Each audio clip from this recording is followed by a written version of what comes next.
Bueno, pues bienvenido a la sesión del grafo. Tenemos el gusto de presentaros a Paola Tubaro. Paola es directriz de recherche, ¿no?, al CNRS en París. Es doctora en economía por dos universidades, la Universidad de París-Nanterre y la Goethe-Universidad Frankfurt am Main. Pero desde entonces lleva muchos años también trabajando en sociología económica, sobre todo. Y ha trabajado también en Inglaterra durante 6 años, creo que fueron, y fue allí reader, que es como profesora titular en España, ¿no?, en sociología en la Universidad de Greenwich. Y ella es bien conocida en la ciencia interdisciplinar de redes sociales y utiliza esta mirada para investigar, pues, el medio digital y el efecto que tiene en las vidas de las personas en términos de privacidad, apoyo social, precarización también. Y bueno, ha realizado antes un trabajo espectacular, ¿no?, también sobre jóvenes con trastornos alimenticios, creo que con Antonio, ¿no? Sí. Sí. Y cómo obtienen este apoyo social a través de las webs especiales, que a menudo son, ¿no?, acusadas de empeorar estos trastornos. Y bueno, pues ahora va a hablar sobre, ¿no?, como perdona, voy a mostrar un momentito estos dos libros que quería mostraros. ¿No? Aquí podéis ver este libro sobre el fenómeno Ana con Antonio y Paola.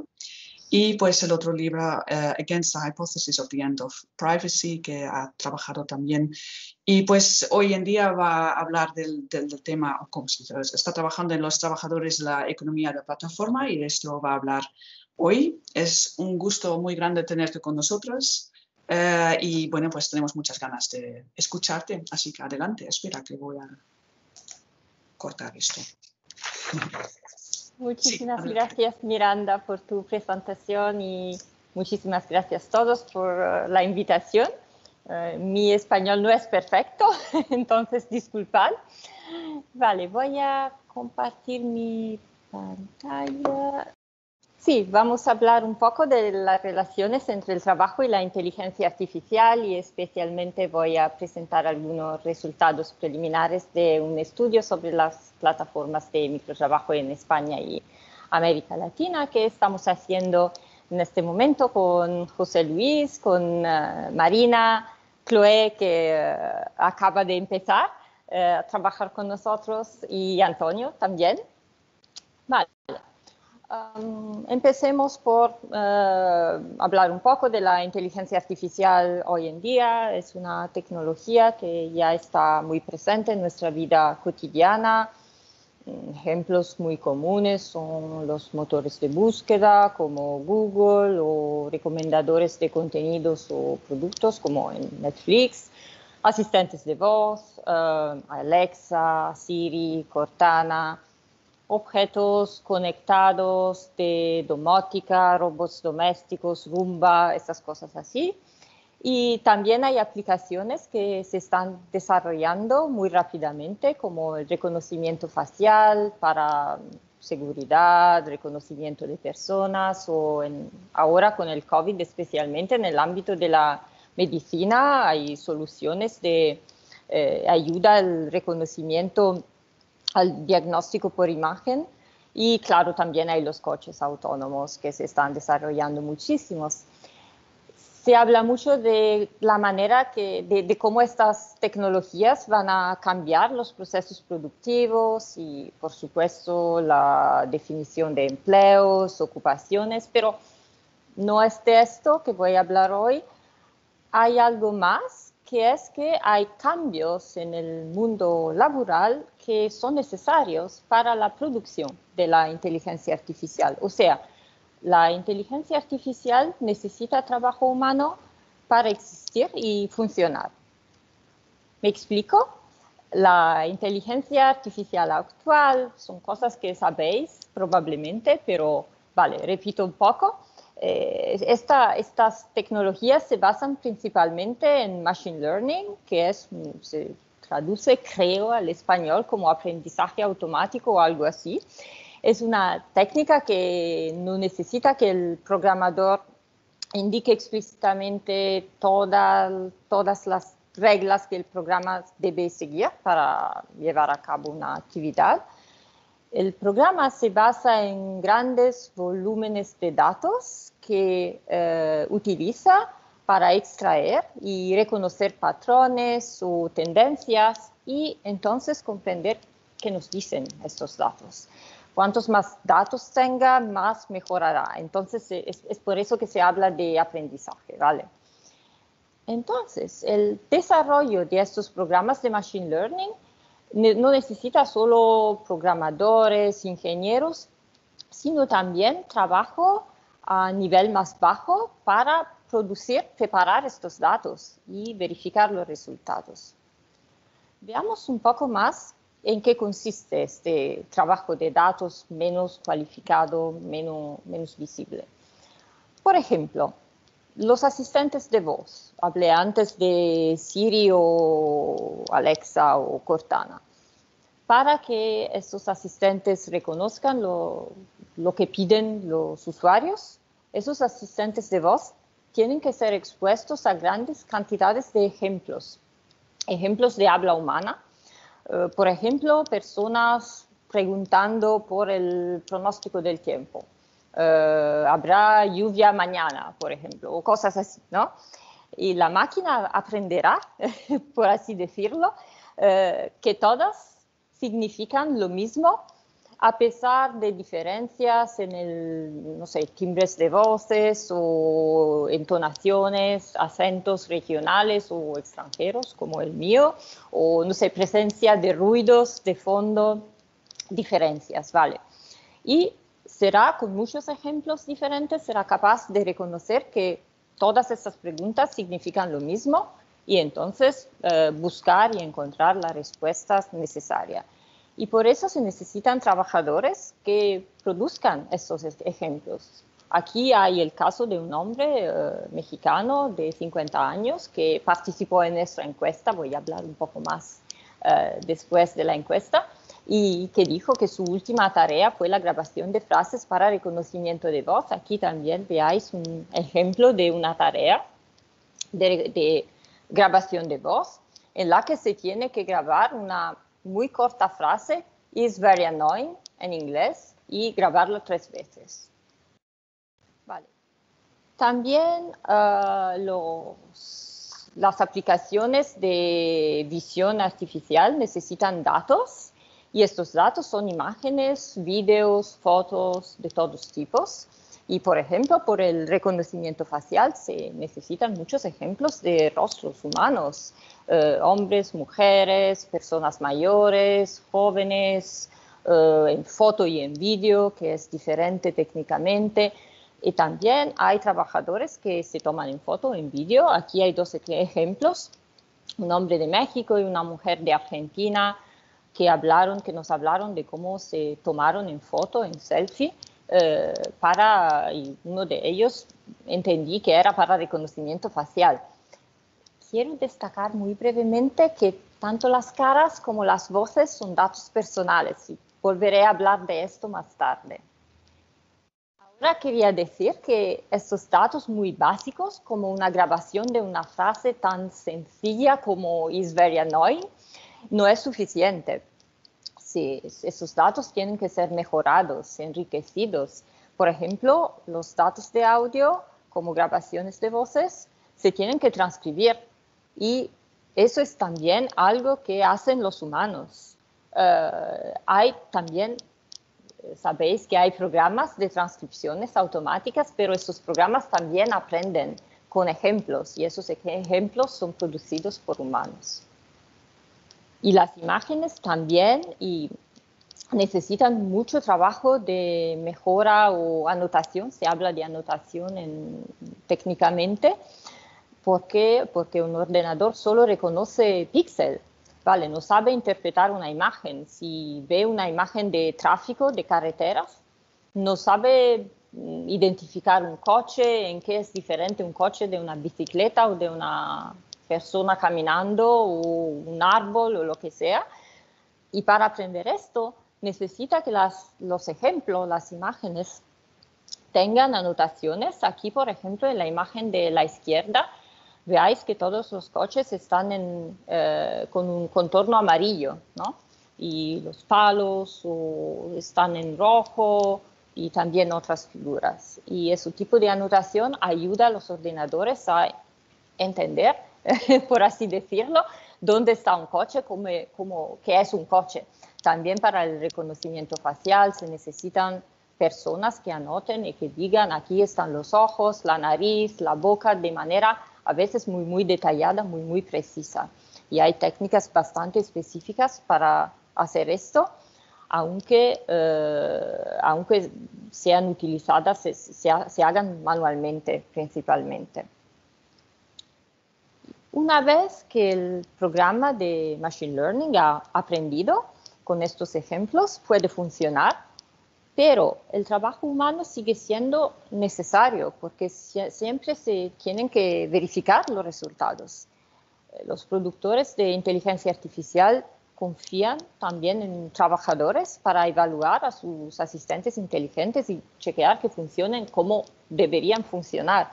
Por ejemplo, aquí hay trabajadores, participantes de nuestra encuesta, que verificaron los resultados de motores de búsqueda para ver si los resultados eran conforme al pedido y si había que corregir algo. Y también aquí hay un hombre de España que habló de corregir los errores en un texto que de hecho era una transcripción una transcripción automática de una grabación. Y también a veces hay trabajadores humanos que realizan tareas que en principio podrían ser realizadas por ordenadores, por máquinas, pero en concreto los programas informáticos no saben hacerlo muy bien. Y un ejemplo de esto es la moderación de contenidos, decir si algo es, por ejemplo, contenido adulto o no adulto, como en ese ejemplo aquí hay un vídeo y se tiene que decir si es algo de pornografía o simplemente de fitness. Y hay personas que hacen este tipo de trabajo para verificar, ¿no? Para tomar una decisión. Y es algo que los programas todavía no hacen muy bien. Entonces, se puede decir que en la producción de inteligencia artificial hay mucha inteligencia humana que tiene un papel muy importante, ¿no? Que es importante para la producción de datos, para la mejora, el enriquecimiento de datos, la verificación de resultados y a veces para hacer tareas o partes de tareas que los programas no hacen muy bien.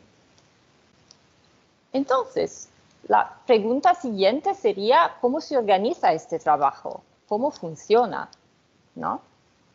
Y diría por esto que este tipo de trabajo se conoce generalmente como microtrabajo o microtareas. ¿Por qué? Porque generalmente hay grandes proyectos, no sé, para desarrollar un coche autónomo se necesitan muchísimos datos, imágenes y vídeos de tráfico, carreteras, etc.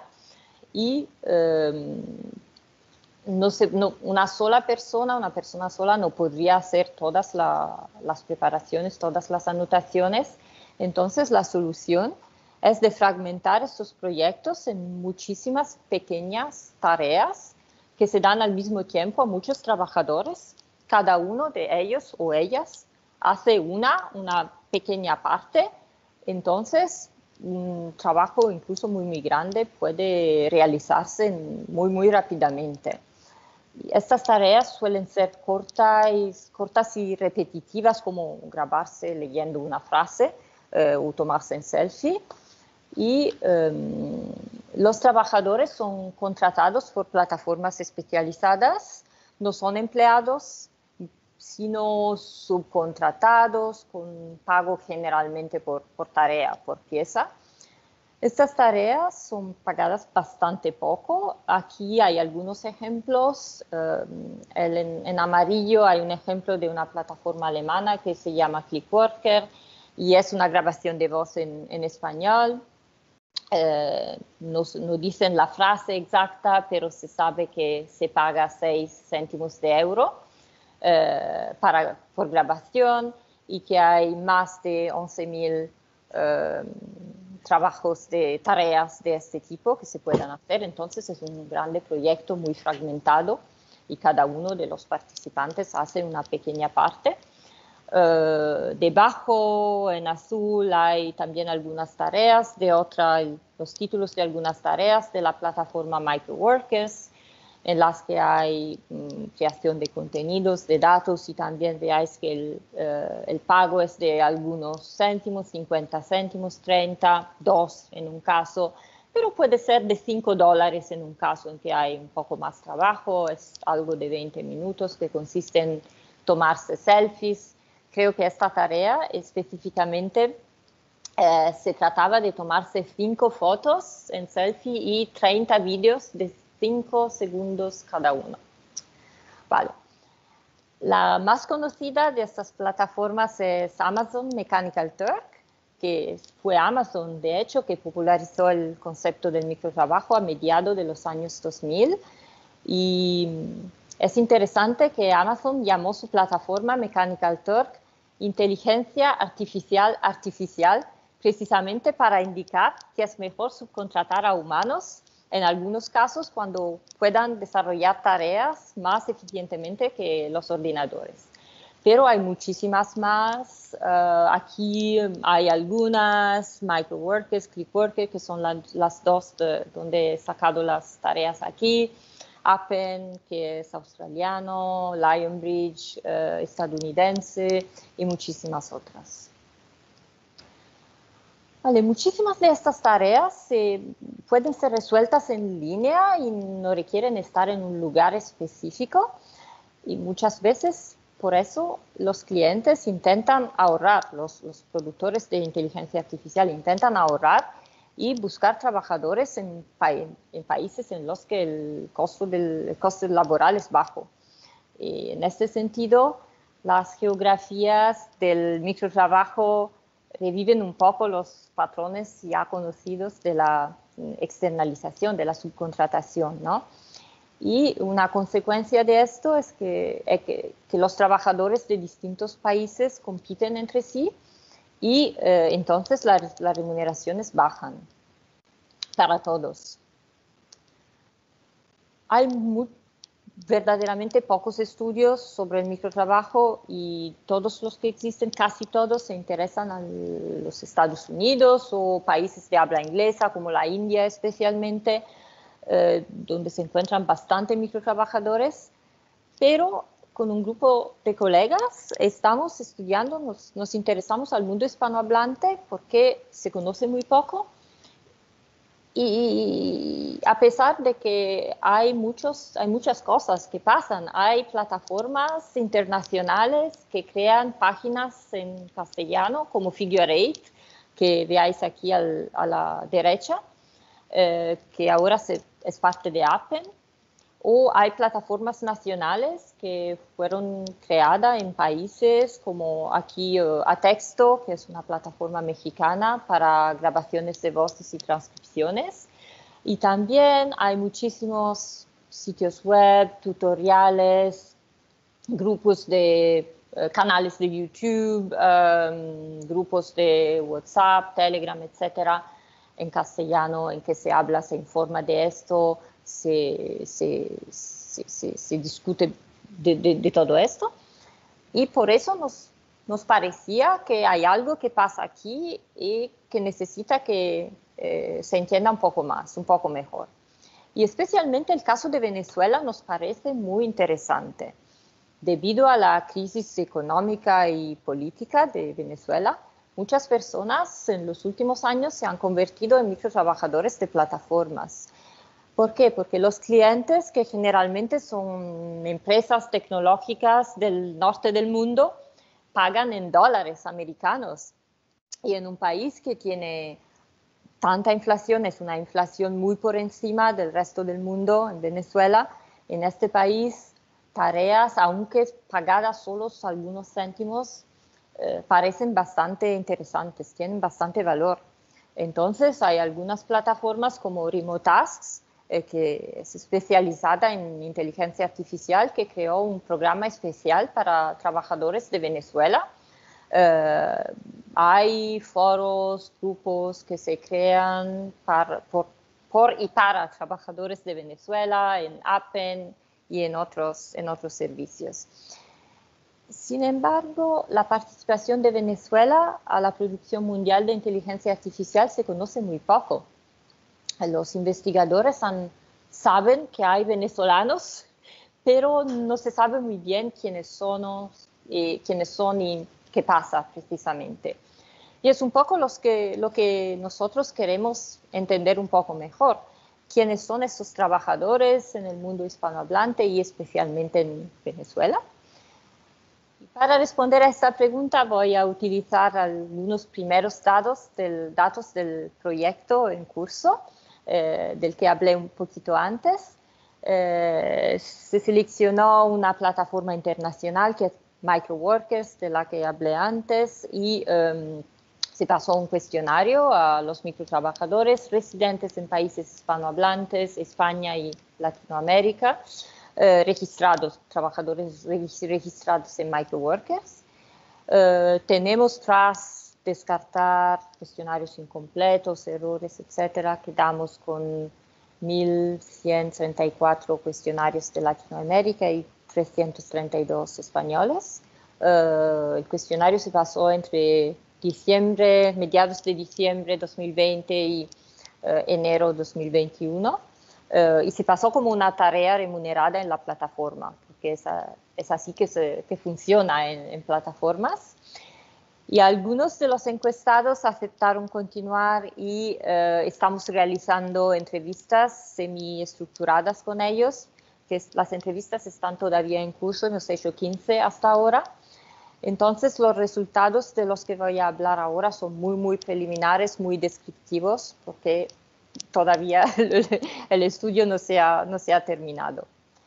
Vale, empecemos con los países de residencia que se representan en este gráfico.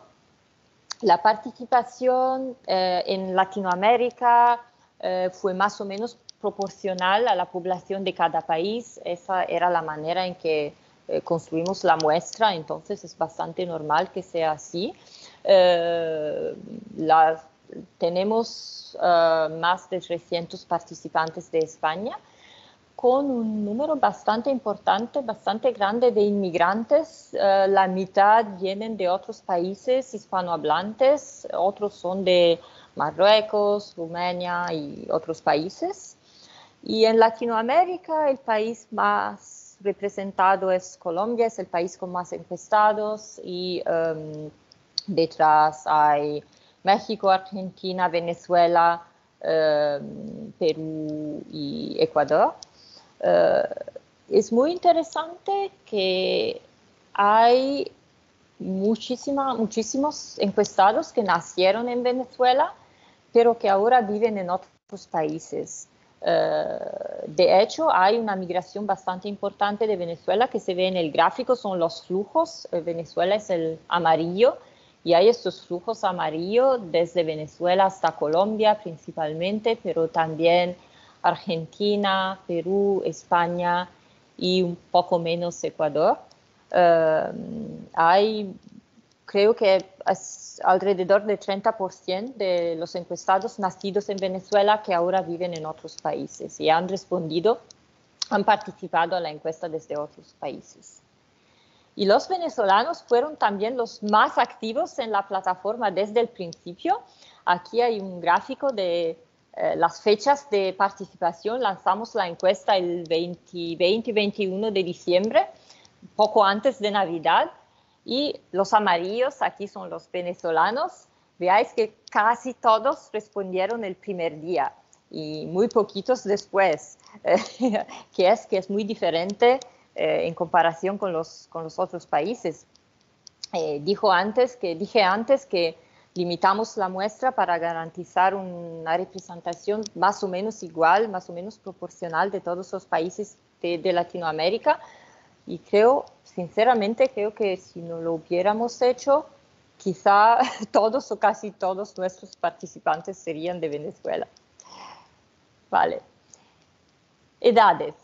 Los encuestados de Latinoamérica son un poco más jóvenes, hay más encuestados de 18 a 24 años, son los amarillos aquí, pero en ambos casos, en España como en Latinoamérica, un tercio tiene entre 25 y 34 años y la mitad tiene entre 25 y 44 años. Es decir, el uso de estas plataformas no es solo algo como un pequeño trabajo de estudiantes, no es solo algo de millennials, diría. Parece que hay muchas personas en edad de trabajar o tener hijos, formar una familia, que también utilizan plataformas.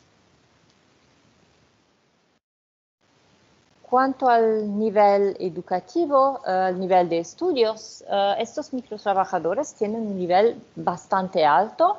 2/3 han completado un grado o posgrado universitario, tanto en España como en Latinoamérica, que es un resultado que no me ha sorprendido mucho porque se habían encontrado resultados similares en otros estudios.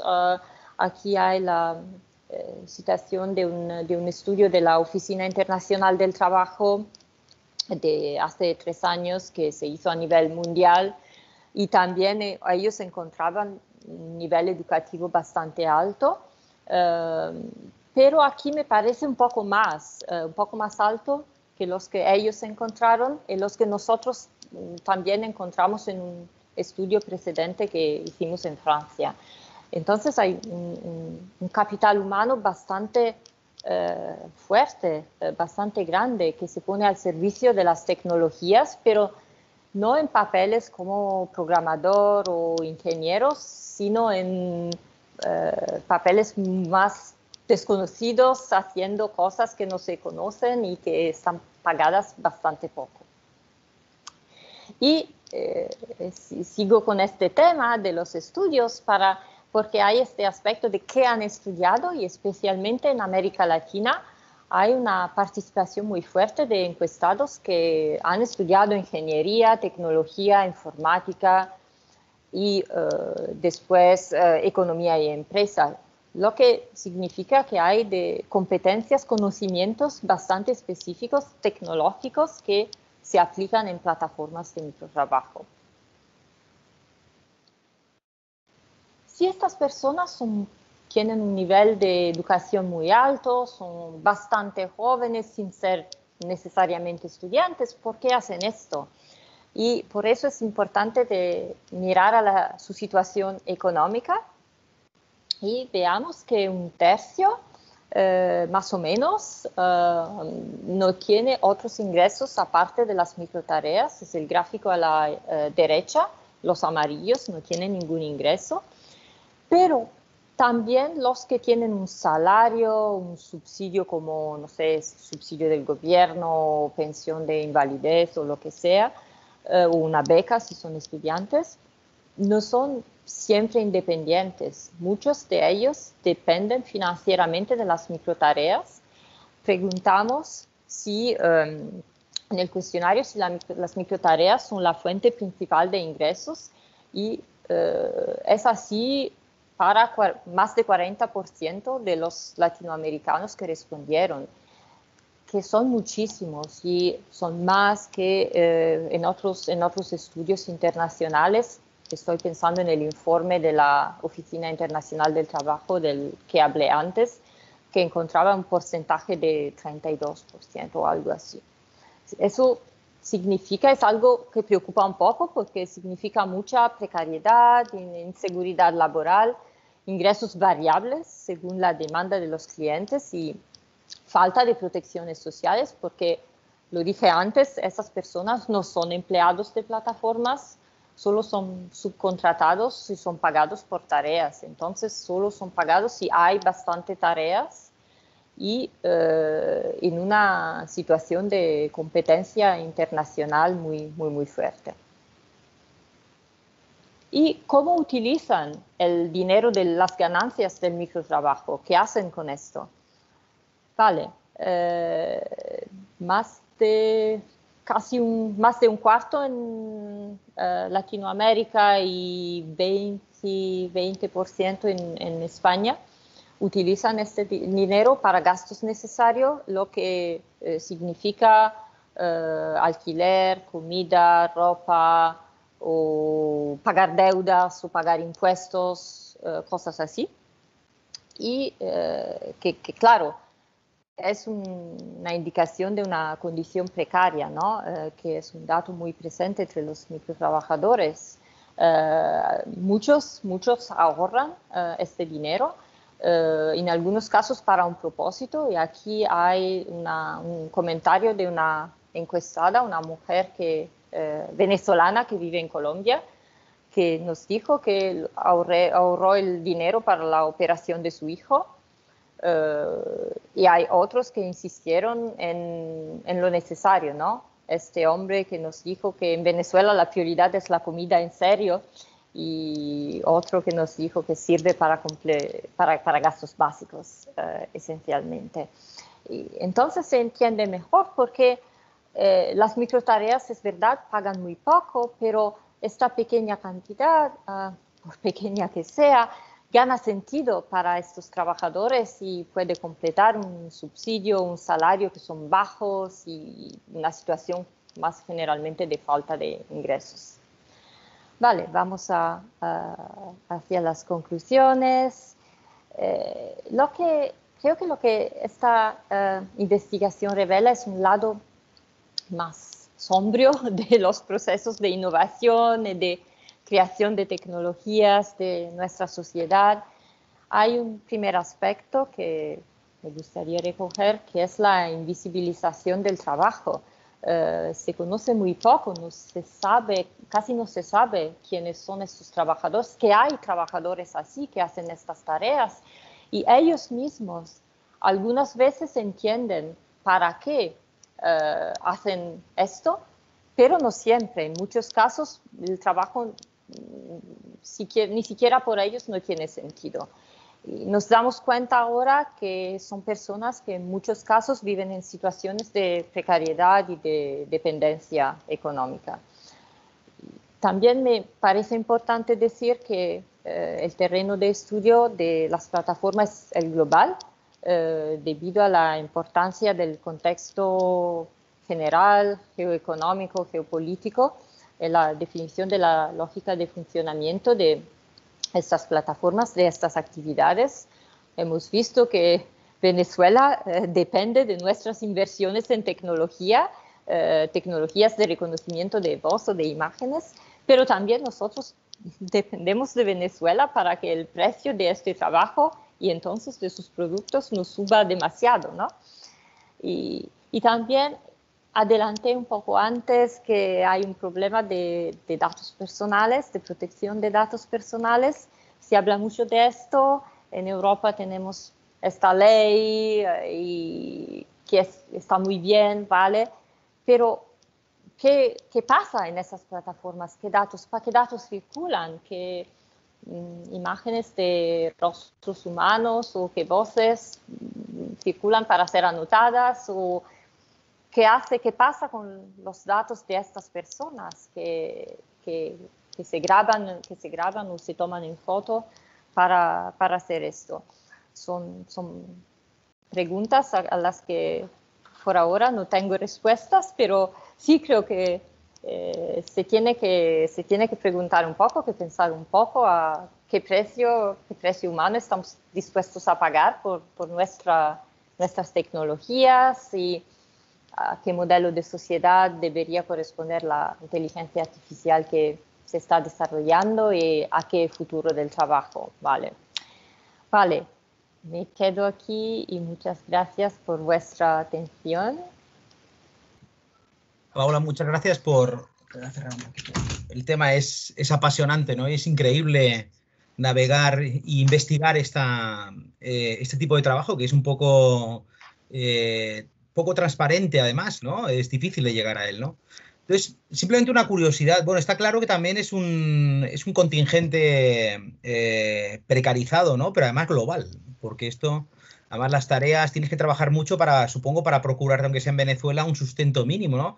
Entonces, más o menos de media, esta gente que, claro, dependerá mucho de los países, pero por ejemplo, en casos en los que se procuran la subsistencia o se la cubren al nivel mínimo, ¿cuántas horas de trabajo más o menos supone al día estar haciendo estas micro tareas, por una parte? Y luego también pensaba, hay un autor, ahora me estaba acordando, un antropólogo brasileño, se llama Barbosa, creo, que hace tiempo hablaba de que es más o menos la misma dinámica y el mismo tipo de explotación en lo que es la creación de juegos, de videojuegos, para probar, hacer el test, ¿no? Del trial, ¿no? Si pasar pantallitas y todo esto, se ve que se iba, se externalizaba, por ejemplo, a chicos jóvenes de China, y estos a su vez lo externalizaban a otros niños que a veces estaban en basements, en subterráneos, y se tiraban 12 horas, 15 horas jugando con la maquinita, ¿no? Y con los juegos como platos, ¿no? Entonces era un tipo de explotación, nueva explotación laboral, pero a un nivel, claro, no es haciendo bambas Nike ni balones, pero es con otro tipo de explotación, ¿no? Entonces, son dos preguntas. Más o menos, si tenéis algún dato de qué supone, qué precio supone al nivel personal para esta gente que se dedica. Además, son de formación elevada, muchos, lo cual es bastante curioso. Y luego, por otra parte, si habéis detectado de alguna forma que esto puede dar lugar a algún tipo de, por eso, de tener al niño haciendo catch-ups todo el día, ¿no? Y hacer algún tipo de explotación laboral infantil, ¿no? Que no está detectada, ¿no? Son temas sensibles, pero no sé, ¿tenéis algún indicio por ahí o algo? Sí, sí, muy interesante, Hugo, de verdad. Sí, vale, lo que pasa es que las personas no necesariamente trabajan en estas plataformas todo el día, depende si tienen otro trabajo al lado o no, lo que hacen, que es su situación, pero generalmente lo que pasa es que personas que vivan de esto es muy raro en Europa. Pasa a veces, encontramos algunos, pero es bastante raro. La mayoría utilizan estas plataformas para ganar algo más, un complemento, algo más.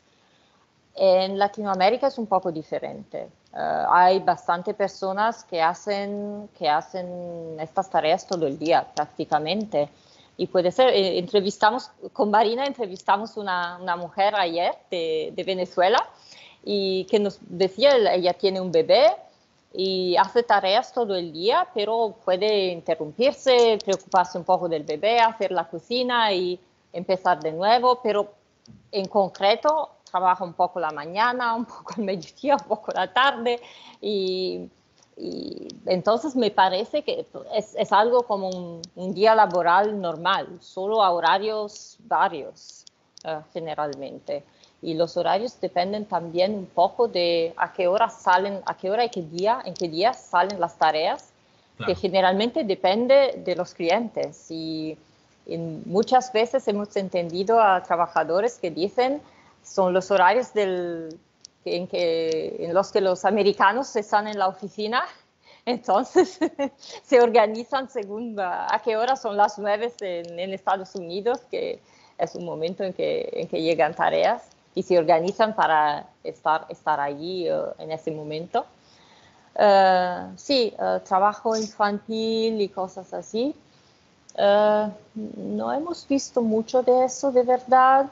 Hay algunos colegas de la Universidad de Oxford que observaron situaciones de subcontratación, alguien que, por ejemplo, tiene una muy buena reputación como trabajador, que toma muchísimas tareas y después, sí, con su familia, amigos, y hay otros, se organiza para que otros hagan las tareas para él o ella, y se organiza así. Sí, creo que entendí una vez a alguien que dijo que alguien que conocía tiene un niño de 12 años que a veces le ayuda, pero nada muy serio, digamos, hasta ahora. Pero yo creo que puede ser, ¿no? Creo que puede ser que haya menores, aunque sean, en principio no están autorizados en las plataformas, pero sabemos que vale. Brevemente, lo siento, es que el tema me parece apasionante, de verdad, pero me parece muy, muy interesante.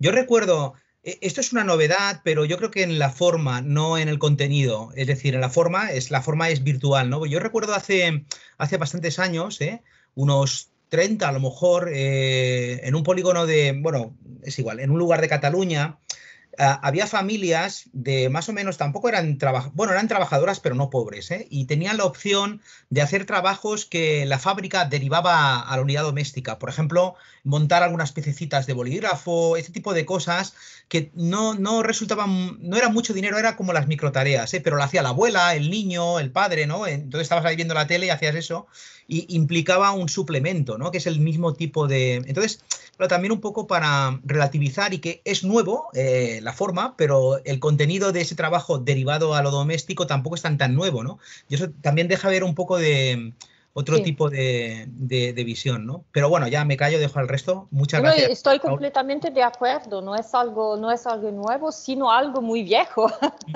Claro. Que vuelve con estas tecnologías, pero sí, el sistema no es nuevo, no. Muchas gracias, Paola, por tu intervención, muy interesante y bueno, nos has hecho descubrir, al menos a mí, un espacio nuevo aún por estudiar y que va tomando cada vez más presencia, ¿no? Me recordaba, a medida que ibas explicando el contexto, me recordaba también a las noticias que van apareciendo sobre los riders, ¿no? Todas las empresas de entrega a domicilio, ¿sí? Y las subcontrataciones de subcontrataciones y que son, bueno, la situación es muy parecida. Claro, lo que decía Hugo, no es exactamente nuevo, no, porque es las formas del capitalismo para intentar conseguir lo máximo con el mínimo coste.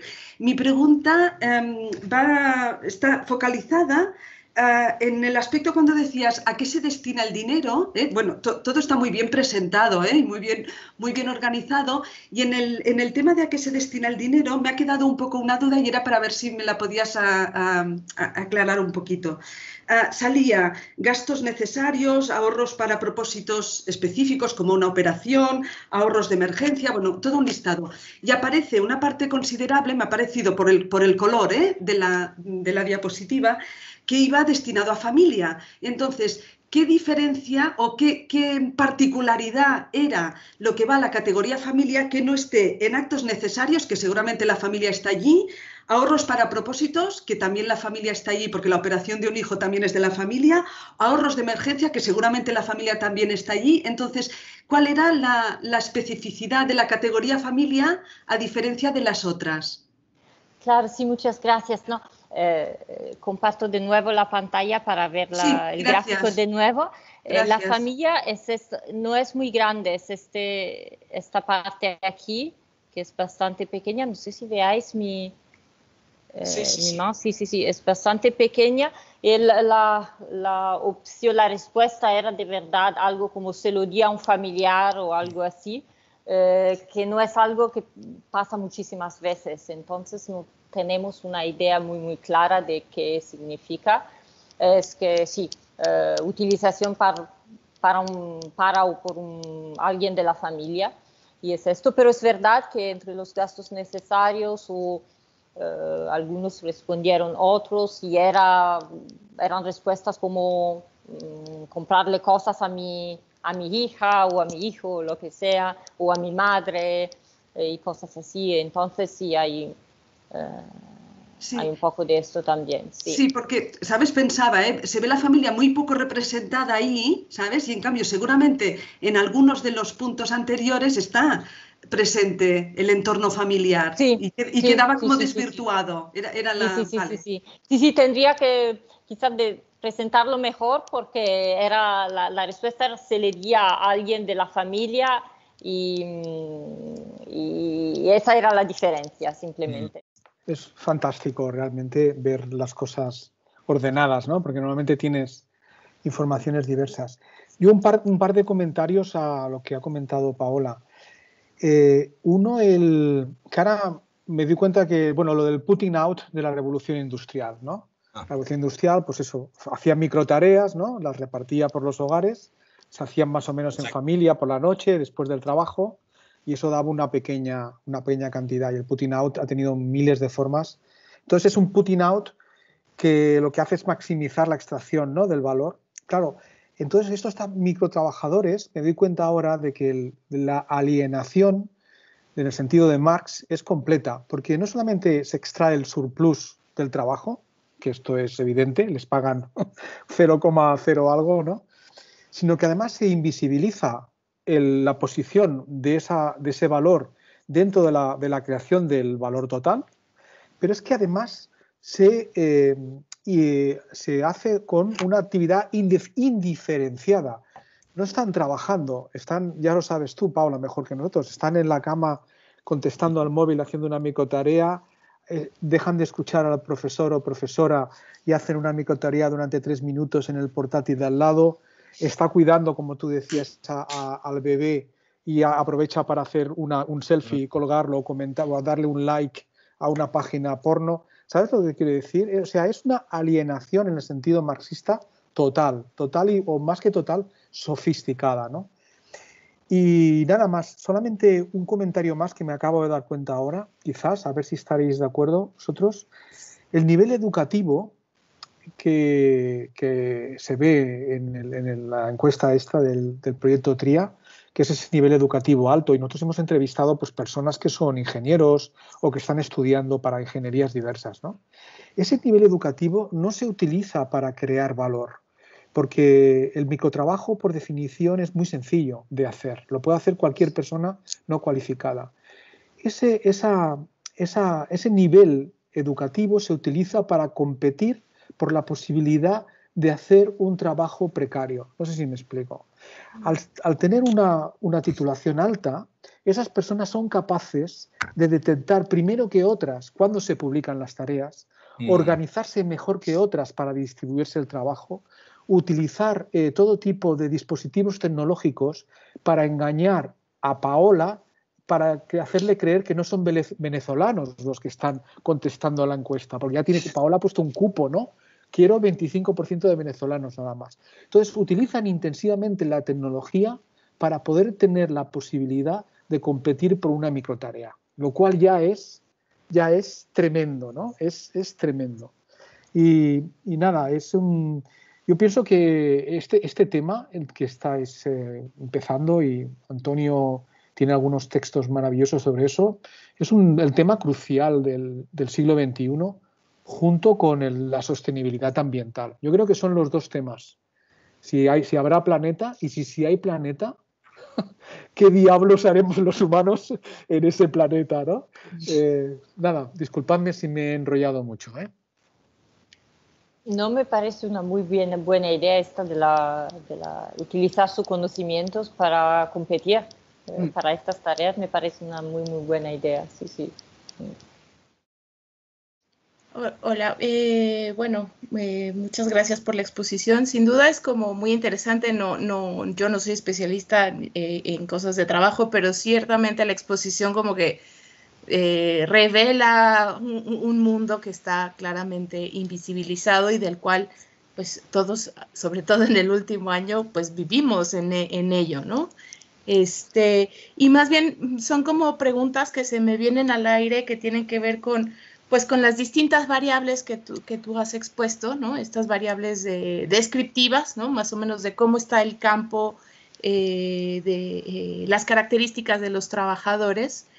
Se me ocurre pensar, por ejemplo, si notaste alguna tendencia en términos de género, o sea, pensando en que si son ingenieros e informáticos, pues predominantemente hombres.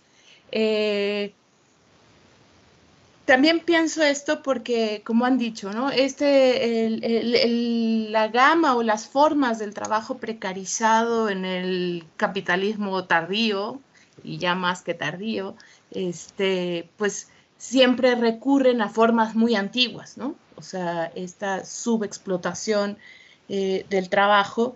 Y pienso, por ejemplo, que además se ha diversificado las formas en Latinoamérica, pensando yo desde México, cuando se introdujo todo este sistema de las maquiladoras, ¿no? Con los tratados de libre comercio y demás, que mucho se habló de, pues eso, que eran los trabajos predominantemente para mujeres, ¿no? con calificación, bueno, con niveles educativos y niveles de calificación laboral muy, muy bajos, ¿no? Entonces, digamos, me parece interesante a lo mejor pensar como en un mapa de esta multiplicidad de formas del trabajo precarizado en los tiempos modernos que tienden a explotar a muchos tipos de personas, ¿no? Entonces, estoy pensando en este caso de la inteligencia artificial como en este caso podríamos llamar son hombres, pienso, por el tema de los ingenieros, pero a lo mejor es un prejuicio, son mayoritariamente hombres calificados, pero hay otros campos de este mismo, que usan estos mismos sistemas de explotación, donde entonces a quienes se requiere es a las mujeres de baja calificación o a los niños o a etcétera, ¿no? Así como una especie como de mapa de sectores y formas del trabajo hoy en día. Pues no, más bien son como ideas, pero gracias y muchas felicidades. Muy interesante. No he hablado de género porque podría hablar media hora solo de esto, pero en concreto, vale, lo que pasa es que si miras a los estudios que existen, todos tienen porcentajes muy diferentes. El estudio del OIT, de la Oficina Internacional del Trabajo, del que hablé, encuentra una proporción de, creo que tienen una mujer,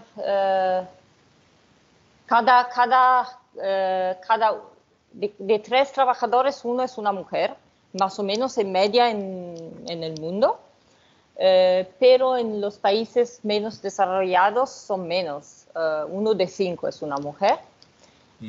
En Europa, en un estudio en Europa, encontraron desde 2017, encontraron un porcentaje de mujeres de 40%. Y en nuestro estudio es exactamente lo mismo. Tenemos 40% de mujeres en España, como en Europa en general, y 30% en Latinoamérica. Generalmente no he mirado a los resultados país por país, pero generalmente es 30%, como el nivel mundial en la OIT. Pero hay algo diferente en nuestros estudios de antes que hice con Antonio en Francia. Más de la mitad eran mujeres. Y también un estudio que fue hecho en Estados Unidos y que todavía existe, que sigue desde 10 años y tienen más o menos mismos resultados en el tiempo. Y también ellos encuentran más de 50% de mujeres en Estados Unidos. Y creo que todavía funciona la explicación que propuso el autor de este estudio, que es Panos Ipeirotis, que es un profesor de New York University, que dijo, probablemente lo que pasa es que en países en los que los mercados laborales son muy difíciles para mujeres, en los que las mujeres no trabajan generalmente, son también los países en que las microtareas son un trabajo a tiempo completo, son una fuente de ingreso principal para la familia, y entonces son los hombres que hacen esto. Sin embargo, en países como Estados Unidos o en nuestro caso Francia, en los que hay más acceso de hombres y mujeres, pero hay más mujeres entre los trabajadores que están a tiempo parcial o con trabajos menos pagados o que, no sé, en situaciones más precarias. En estos casos, las microtareas son un complemento y son las mujeres que las hacen. Y entonces, si eso es verdad, significa que hay algo que depende del contexto del mercado laboral de cada país y que cambia un poco con esto. Pero también que si seguimos con la idea de José Luis de antes, que hay una competición entre hombres y mujeres para las microtareas también, y que las mujeres acceden a estas tareas cuando no hay hombres. Y también hay algo bastante complicado en el tema de relaciones de género que pasa aquí. Bueno, ¿sabes lo que pasa? Es que hay menos mujeres quizás haciendo, no sé, yo hablo por una entrevista, que resulta que la creadora del software que engañaba a las plataformas era una mujer y lo había compartido con su grupo. Pero claro, me imagino que era la única de la clase, ¿no? Era la única de la clase y tenía, pues eso, su red, ¿no? Pero sí, tiene todo el sentido lo que dices. Pero esto también tiene efectos, ¿no? a las tareas, de hecho, porque, claro, si tienen que indicar, por ejemplo, dónde está aparcado el coche, pues no tendrá mucha importancia si son hombres o mujeres, pero si es, por ejemplo, reconocimiento facial o lo que sea, pues al final puede tener, ¿sabes? Estos automated inequality puede producir esas cosas. Sí. Una cosa que quería preguntar también es si habéis preguntado por el aislamiento, digamos, del trabajo, ¿no? Quiero decir, si estás haciendo esas tareas, no estás solamente precarizado en términos de dinero, pero también en ausencia de colegas. No sé si hay maneras de hablar entre sí o si a lo mejor ni siquiera lo quieren hacer, ¿no? Pero... Sí, es una pregunta muy importante porque para mí y tú también, como nos interesan las redes personales, parece muy importante de saber estas personas. El trabajo de plataforma se hace solos, efectivamente, y en este sentido es muy diferente del trabajo, digamos, normal, tradicional. Y, por ejemplo, en el caso de los riders hay una posibilidad más de conocerse, de encontrarse, porque se ven delante de los restaurantes, es un poco más fácil. Y sí, en estas actividades, mucho menos. Y de hecho, cuando hicimos la encuesta de Francia hace 2 años, lo que nos pareció verdaderamente, wow, increíble, fue que no había casi ninguna relación entre las personas, no se conocían entre ellos y no conocían ni siquiera los de la plataforma, ¿no? Los del servicio de la plataforma o los clientes, nadie. Y hay personas que nos dijeron, yo nunca encontré a nadie, hablé con nadie que relacionado con esto. Aquí creo que hay algo diferente que pasa en algunos países, especialmente en Venezuela, porque ahí hay personas que se organizan en grupos para ayudarse y organizarse, e incluso que buscan a otros que utilizan estas plataformas en Facebook y después forman un grupo en Telegram o WhatsApp o algo así, y se ayudan y se pasan informaciones sobre tareas o... hay bastante personas en las entrevistas que nos dicen, he hablado con un amigo, una amiga de esto, le he explicado cómo hacerlo, cómo registrarse, etcétera, porque puede ser útil para otros, etcétera.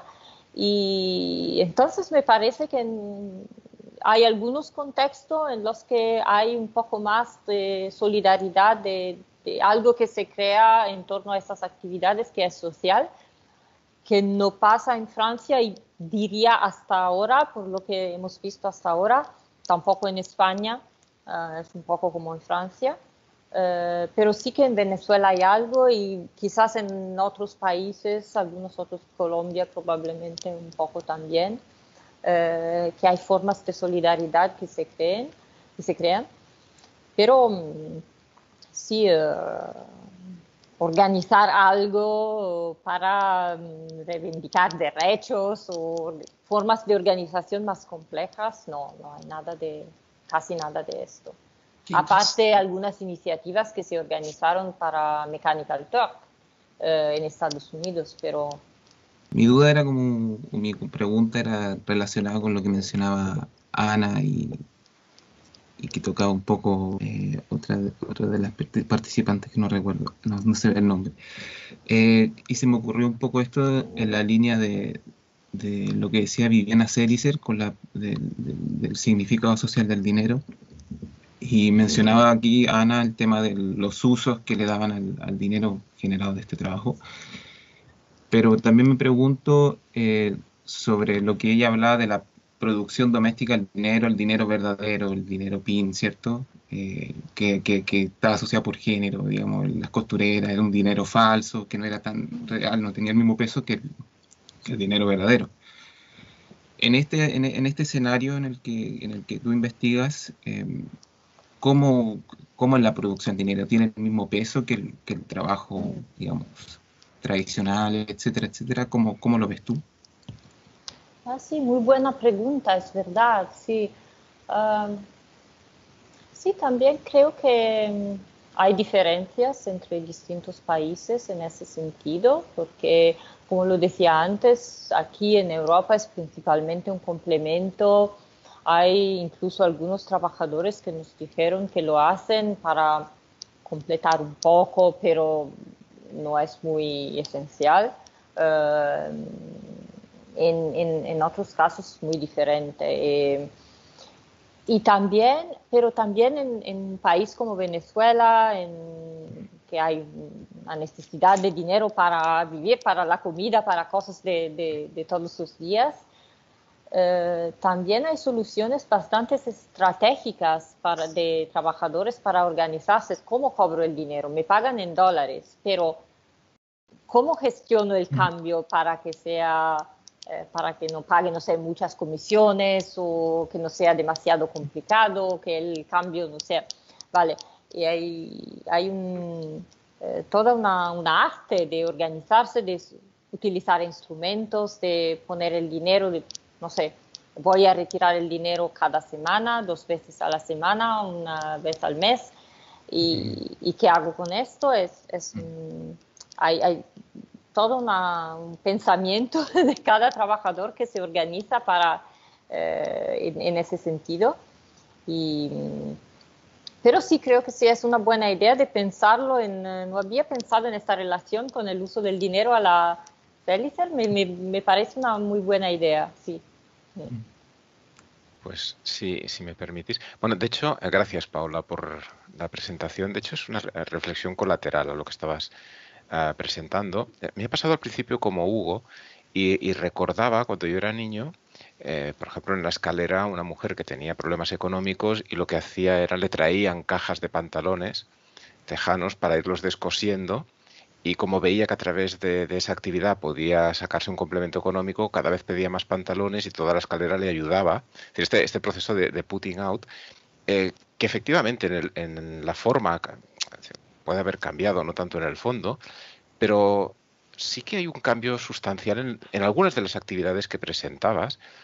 No hace mucho leía aplicaciones de la inteligencia artificial al ámbito del delito cibernético. Que muchas lo que buscan básicamente es imagen y voz, que son 2 elementos clave, por ejemplo, para los propósitos de extorsión. Pero claro, una cosa son las granjas de clics o los clickbaits o el estar haciendo esta tarea de monitorización, y otra muy distinta cuando tienes que ceder tu imagen o tienes que ceder tu voz. Entonces me preguntaba por un lado si había algún tipo de no sé, contratos o protocolos de cesión de imagen o de voz en estos casos. Y si había, imagino que sí, diferencias entre países, porque en principio la Unión Europea esto estaba bastante más blindado que en otros países, ¿eh? Pero yo creo que ahí es donde estaría una parte de la diferencia en la forma. Es decir, ya no solamente el producto, lo que tú estás manejando, sino que aquí el producto eres tú directamente, ¿no? A través de 2 elementos sensibles y altísimamente manipulables que van muy buscados, que es la voz y la imagen. Muchas gracias. No, creo que sí, esto de los datos personales, voces y imágenes y otro, me parece un aspecto muy importante que todavía tenemos que entender un poco mejor.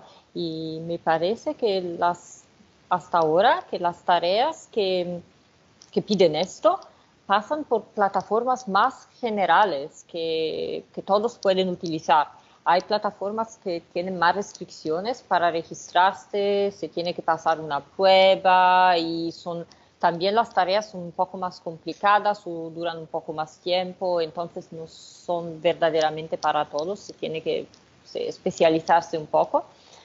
Pero estas aquí, como necesitan simplemente muchas imágenes o voces de personas muy diversas, lo más general, lo mejor. y tengo que investigar un poco más cómo funciona y cómo se gestiona este aspecto de los datos, porque, por ejemplo, hay una de selfies que miré el otro día, que el cliente es una empresa de Irlanda, de Dublín. Entonces, en principio, tendría que cumplir con la ley europea, ¿vale? No sé, pero para acceder a la tarea se tenía que registrarse, aceptarla, entonces no podía ver si, porque en Microworkers no veía nada de datos personales o contratos de sesión o algo. Me decía, quizá está en la tarea, en el paso siguiente, que no podía hacer. Y es algo que me pregunto y que es algo que podríamos preguntar en entrevistas para saber exactamente qué pasa cuando se hacen estos tipos de tareas. También hemos hablado con trabajadores que no las aceptan. Hay alguien que nos dijo, selfies no, porque no voy a saber qué van a hacer con mi cara. Y no los hago incluso si pagan un poco más. Y esta tarea de las que hablaba de los irlandeses, que estaba bastante bien pagada por los estándares del sistema, era $5, pero empezaron hace 3 semanas y todavía han tenido la mitad de respuestas de lo que necesitaban, lo que por mí significa que no todos quieren hacer esto, incluso si está bien pagado. Pero no sé exactamente cuál es su muestra, qué países, entonces podría ser, se tendría que observar esto de verdad. Sí. Just to add a few compliments, one to George's question and the other to Mira's question. To George's question, the problem that we are facing with TRIA is that it's actually even more complicated than simply respecting the European GDPR, because we're talking about, for instance, the example of the task that Paula just mentioned. So it's an Irish-based company, so it's Europe and it's GDPR, but going through a US-based platform. So it used to be under a specific bill called the Privacy Shield that was removed 1 year ago. So Privacy Shield allowed US-based companies to actually deal in European data with no special provision. So this is just to say that what we witnessed with that task in particular is 3 times illegal. It's illegal in Europe, it's illegal in the US, and it's illegal also in the countries that, in this case, are probably not only. I mean, they are also in Latin America, but it's also in Africa, in Asia, and so on. And the other thing I wanted to add, and this is probably interesting, because I kind of misunderstood what Miros was asking, but this misunderstanding was, in my opinion, interesting too, because you said crear dinero, and I understood creating the actual currency. And this brought back one thing that we are witnessing now. A lot of the things that are happening on these platforms in 2021 revolve around cryptocurrency, like Bitcoin, Ethereum, and others. And this is extremely interesting. For once, this resonates with what Jose Luis said. We are dealing with highly skilled, usually hyper-masculine engineers or computer scientist types who are completely into cryptocurrency. This has become, first of all, a matter of culture, because cryptocurrency is kind of a subculture of the internet. And secondly, it's a matter of skills. These skills are put to profit to exclude one part of the population, in this case, female workers, and to create a specific infrastructure around cryptocurrency, which is used for 2 things: to be paid and to overcome, in the case of Venezuela, embargoes relative to dollar deals.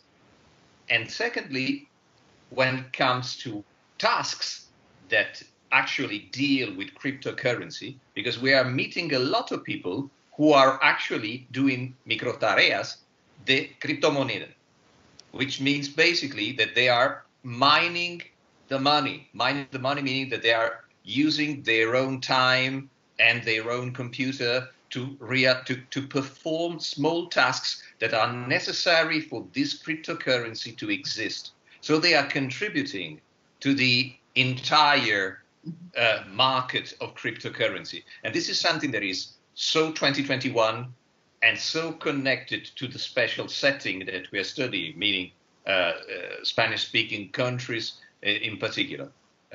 This is just two things I wanted to add.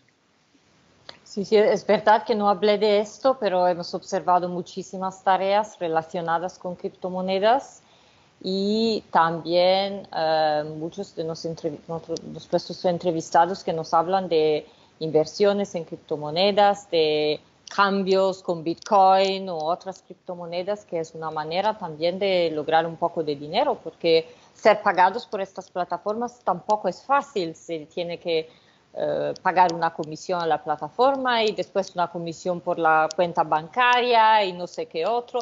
Y a veces puede ser mejor de poner su dinero en Bitcoin y retirarlo de otra manera. Y hay un tráfico de esto que es bastante increíble, que es bastante nuevo. No había nada de esto cuando hicimos la encuesta de Francia hace 2 años cuando fue. Me gustaría añadir una cosa, y es que algunas de estas plataformas también dan crédito. No sé si me explico. Entonces lo que hacen es autofinanciarse, porque en realidad lo que hacen es simplemente durante unos meses, pues decir, no sé, ahora no recuerdo exactamente, dan como unos bonos, ¿no? Y de esta manera pues simplemente están creando dinero sin comprarlo ni tenerlo, ¿no? Con lo cual el margen de beneficio es extraordinario, realmente extraordinario, porque es trabajo global, 24 horas al día, con competencia, asegurando una competencia perfecta entre microtrabajadores, con un sistema de evaluación muy estricto. No pagan las tareas que consideran que no tienen calidad, por lo tanto no tienen costes de baja calidad, solamente pagan la tarea completada. Es decir, son unas condiciones perfectas que solamente hace posible Internet, ¿no? Unas condiciones perfectas de explotación, yo diría, en sentido puro. No, yo no tengo preguntas, pero quiero agradecer a Paola y deciros que estoy muy contenta de ver después de tantos meses al menos unos resultados preliminares, así que me ha hecho mucha ilusión esta presentación y muchas gracias. Y diré lo mismo, y también estoy muy agradecida poder trabajar sobre este proyecto y saber un poco más de todo esto y este mundo increíble, como muy interesante.